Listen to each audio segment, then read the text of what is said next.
Good morning, and thank you, Arlene. It's lovely to be here this morning to talk about some of the very practical learning that's come out of the evaluation of the Get Outdoors projects. This learning will be really useful for individuals and organisations who are maybe thinking about delivering some type of outdoor activity for people living with dementia and unpaid carers. And everything that I'm going to talk about this morning can be found in section 7 of the evaluation report, which will be available on our website shortly. So now I'm going to share my screen with you. So I'm going to start with some tips for practitioners who want to use outdoor activities in their work with people living with dementia. And this could include staff working in care homes, staff working for support organisations for older people and people with dementia, or health and wellbeing staff working for health and social care partnerships. Building up staff confidence in delivering outdoor activities is really important.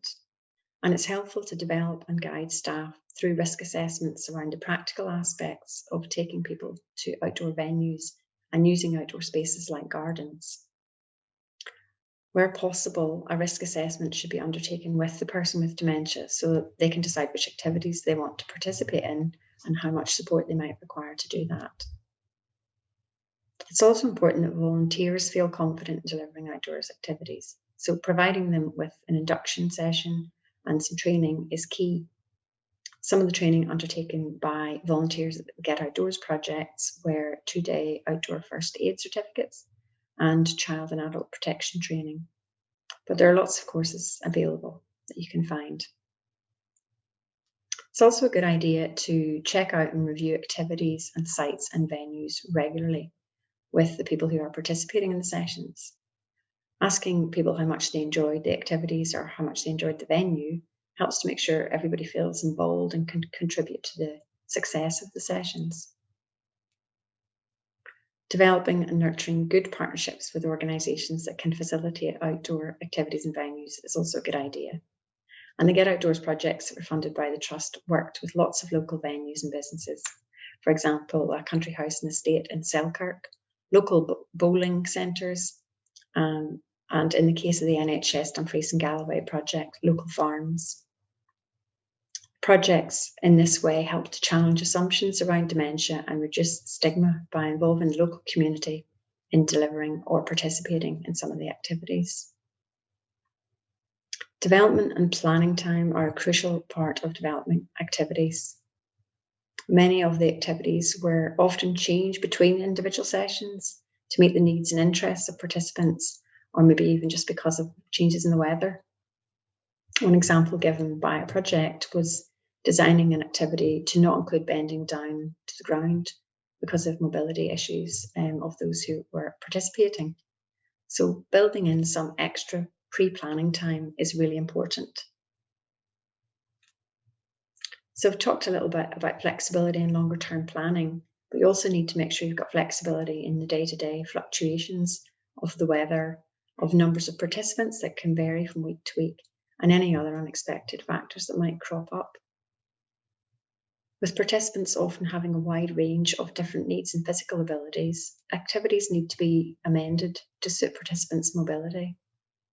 Some projects used a high ratio of staff to participants to ensure that everybody with different levels of ability could participate in the activities at their own speed and over their own distance, and still feel they were fully supported to do that. And it's worth bearing in mind that people with advanced dementia may need one-to-one support.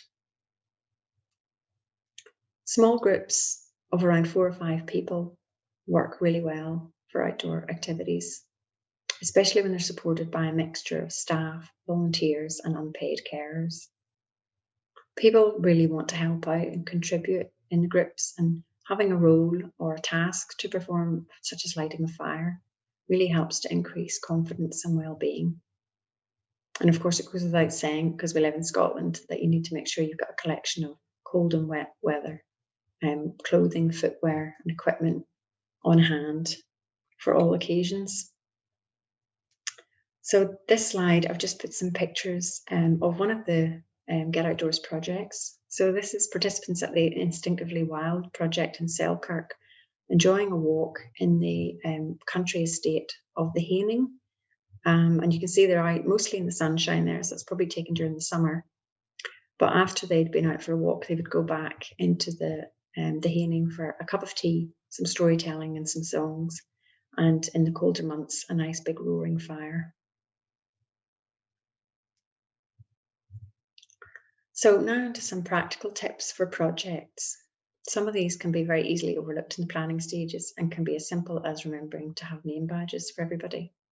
But it's important to have ways of keeping warm, and that could be extra clothing or blankets or a nice warm fire if you've got that. It's important to have shelter as well, and that can be outdoors or indoors, and ensuring that you're providing sturdy furniture and handrails and spacious, even areas for walking around. Some of the projects reported that they needed to give out regular information about the type of warm and waterproof clothing needed, especially for participants who are coming from care homes who maybe don't have access to the appropriate outdoor clothing. It's also a good idea to have alternative indoor activities and quizzes and competitions ready for the days when you just can't get outside because of the weather. You'll see on the next slide, I've got some lovely pictures of different activities that participants were involved in, making clay models and beautiful paperweights with flowers or bird boxes. And a lot of these activities were done with materials that they'd gathered on previous walks. So it meant that even when the weather was bad, they could bring the outside in. It's really, really important to have a social time as well, to share tea or biscuits or even a small lunch. And this is really more than a tea break. It's an opportunity for people to become friends. It's an opportunity for peer support, both for the person with dementia and for unpaid carers. And one project referred to this social space as the heart of the sessions, when participants would share anecdotes and songs and jokes and memories. Developing relationships that are respectful, trusting, and nurturing between staff, volunteers, people living with dementia, and unpaid carers is really important. Everyone's treated equally, everyone's contribution is welcomed and valued and given space. And participants of the Get Outdoors project reported feeling looked after, supported, and comfortable. And that encourages further participation. It's important to have a range of activities ready for when the weather's not so good. And I've just put a few photographs here of some of the activities that people were involved in. You can see the lovely clay models and the paperweight made with flowers. So looking at tips now for activities for projects. Visual aids are helpful.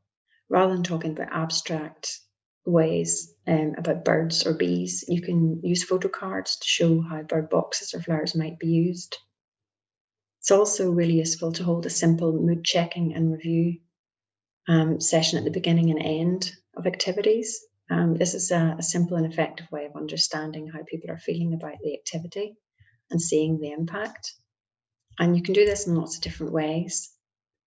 For example, Instinctively Wild, they used a model that they developed with stones to gauge the mood and feelings of their groups.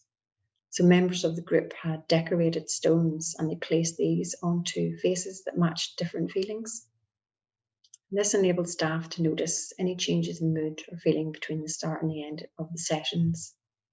As well as an evaluation tool, it was also a valuable tool for participants to share how they were feeling. And it's a good model because it can also be used by participants who are less verbal. Staff can also carry out informal capacity assessments over a few sessions so they can gain an understanding of an individual's experience of dementia. And then this can be reviewed continually at future sessions and activities amended accordingly. It's also a good idea to regularly review sessions with staff and volunteers and partners.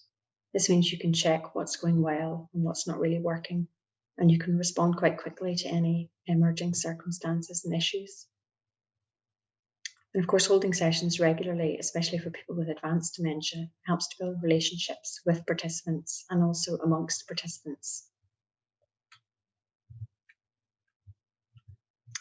And now some tips for working with partners.